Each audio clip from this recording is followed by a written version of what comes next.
3,000 of these, and only a fraction have been used thus far. Has been made. In fact, I have sources on the inside telling me that it's been made. Banning Russia, stripping it of its resources, and turning what was left into a vast. This has to be understood. Mr. Netanyahu has infinitely more.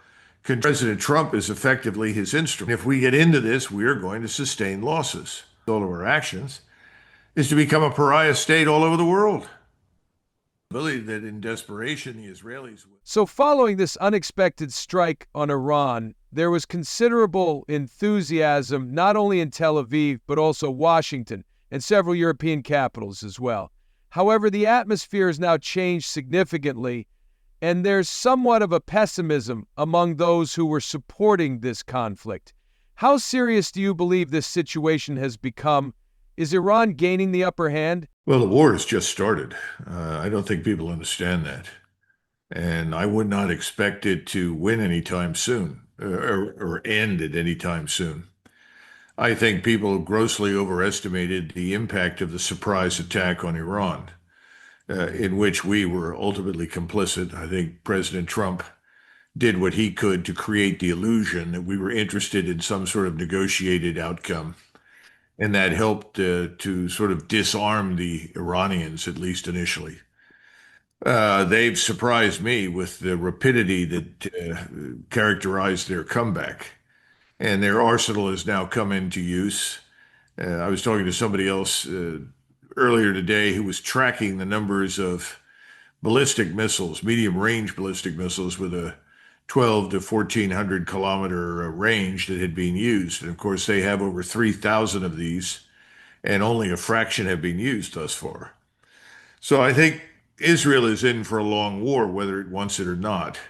And we are about to join it, because I think President Trump's announcement that he was going to take the next 2 weeks to think about it is nonsense.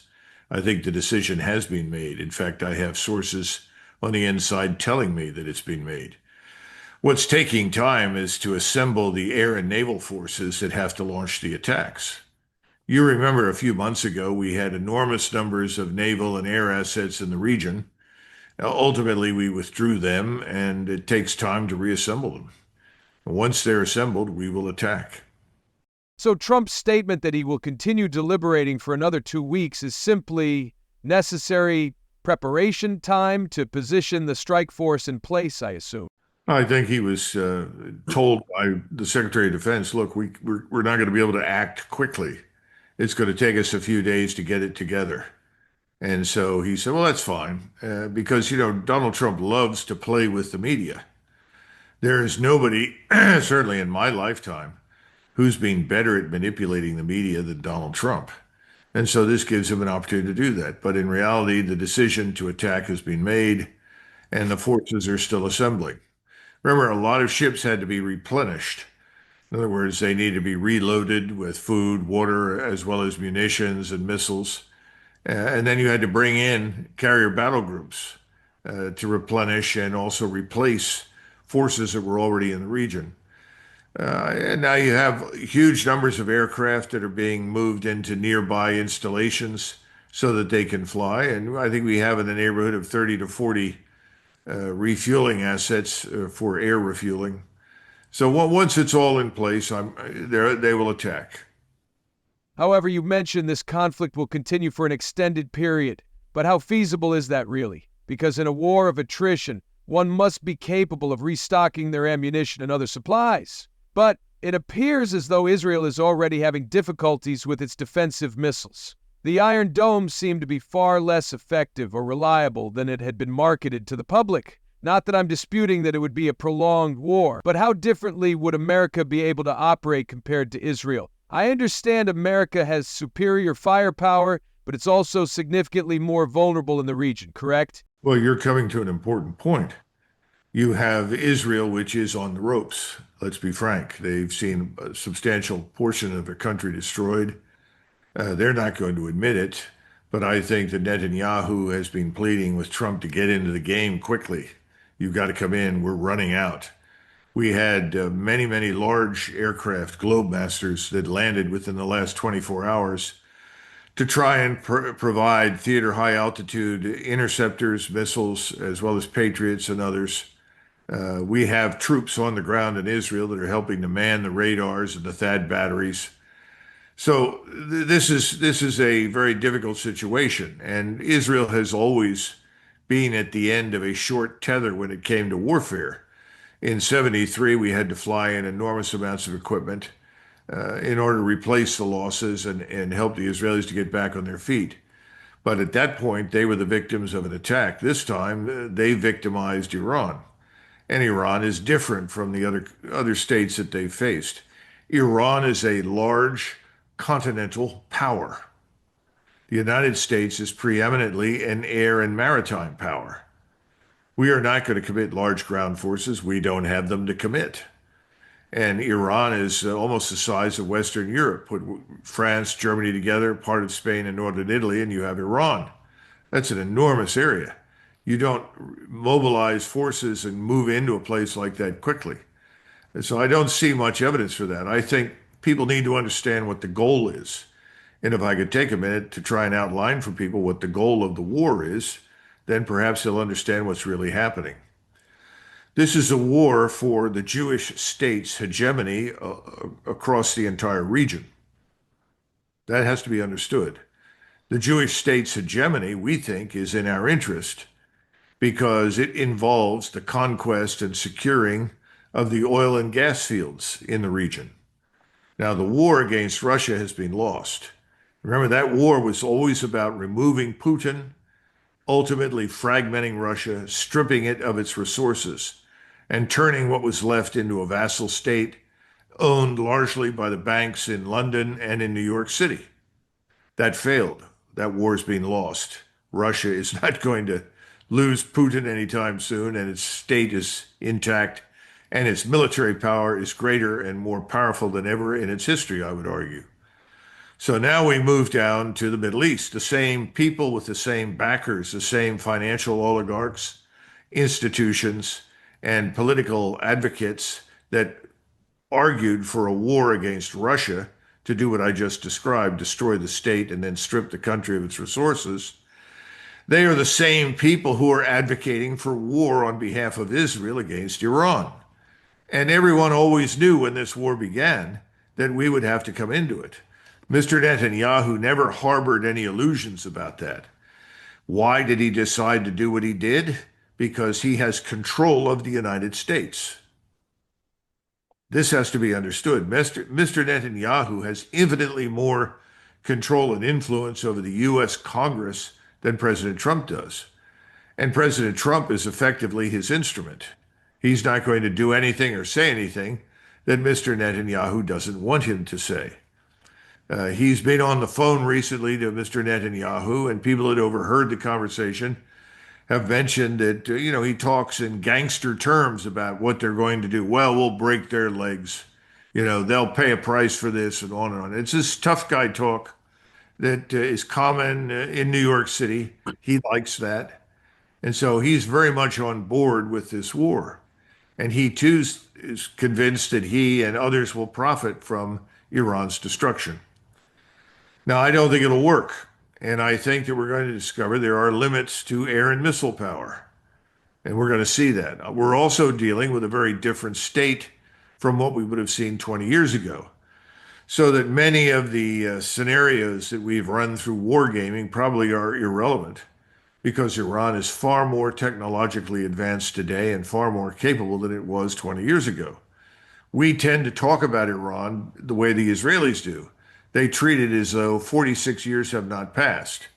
And Iran is just this backward Muslim state that can be bullied and attacked at will.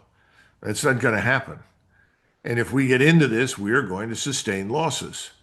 And the operation that we're talking about launching in the very near future involves hundreds of aircraft. It's very complex.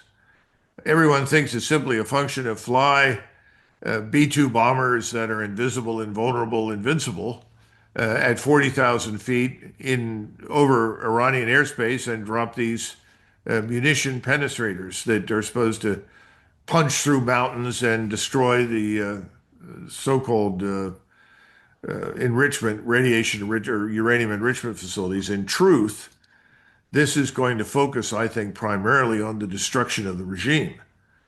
And they've targeted everything down to police stations in Tehran and other cities. They want to try and paralyze Iran, make it incapable of holding itself together and responding.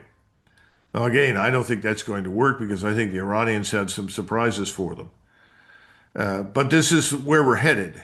Secondarily, we're talking about damaging these uranium enrichment facilities or nuclear development facilities. I'm not sure we believe that we can destroy them with the conventional munitions. And I've already heard talk about, MRR. This is minimal residual radiation warheads. In other words, low yield nuclear warheads designed to penetrate these places and that they might come into use. I think that would be a very bad idea because I think that would open Pandora's box in a major way. So I think there's a certain amount of reality intruding in thinking about how far you're going to get punching through mountains. But I see much more confidence in their thinking about what they can do to destroy and dominate Iran itself. Again, I think it's very dangerous. I think the whole thing's very complex, and I don't think ultimately it will work. But we will see. In the meantime, the Chinese, the Russians, and others, Pakistanis, and not just those, but other countries have poured assets into Iran to help the Iranians defend themselves. I think some of these will make a difference. So this is no cakewalk. And this is going to be very dangerous and very complex. And even on the best day, it might not work. Well, it certainly appears that as you described the goal of regime change, eliminating the nuclear facilities and naturally subjugating Iran, but you also observe Israel infiltrating or breaching some of the television networks, and they were encouraging Iranians to stage this revolt. So somehow, for some reason, you would have millions of Iranians backing the nation that's attacking them and turning against their own leadership. But how significantly have they underestimated Iran's military strength, obviously? Have they similarly underestimated the sentiment in Iran? You mean the idea that we are bombing these people while we are also telling them that they are our friends and we are their friends is a bit contradictory? Yes. Is this excessive optimistic thinking, or how do you interpret the very ambitious objectives that have been established? That we're bombing you to liberate you from a government that you don't really want, and your friends in Israel are putting together another governmental structure with the former or the crown prince's son or the former son of the Shah, whatever you want to call him, who is a willing puppet of Israel, who will come in and take over and put everything right. I mean, stop and think about it all. It's all crazy. It doesn't make any sense. Now, that doesn't mean there aren't people that dislike the government. There are a lot of people in the United States that dislike the government. But I haven't seen large numbers of Israeli and American flags on the streets of Tehran or Isfahan or Tabriz or anywhere else, flying, saying, "Oh, come and save us. We love you." Haven't seen that. Now, I have seen in the United States, in Los Angeles, in Chicago, may have seen it in Seattle and some other places, Mexican flags flying with large numbers of Hispanics cheering the destruction of America. That I've seen, but I haven't seen any American or Israeli flags on the streets of Iranian cities. So, to be perfectly blunt, I think it's nonsense. Now, that doesn't mean that you can't do a lot of damage to the infrastructure, cause enormous chaos and confusion, potentially even cause people to run out of water that they can drink and starve the way they are in Gaza. I suppose that's possible. But I don't think it's a viable plan. Well, all this discussion about weapons of mass destruction and being welcomed as liberators, it all sounds remarkably similar to 2003 with Iraq, but unlike Iraq, the United States possessed massive ground troops, and also the technological and military advantages were completely Let me just dominant. stop you briefly, and I would tell Yeah. you that had we just gone into Iraq in 2003 and removed Saddam Hussein, then turned the country over to the nation's military leaders, and urged them to invite the United Nations in to help supervise the restoration of government and elections and so forth, and then left, we would have been very successful.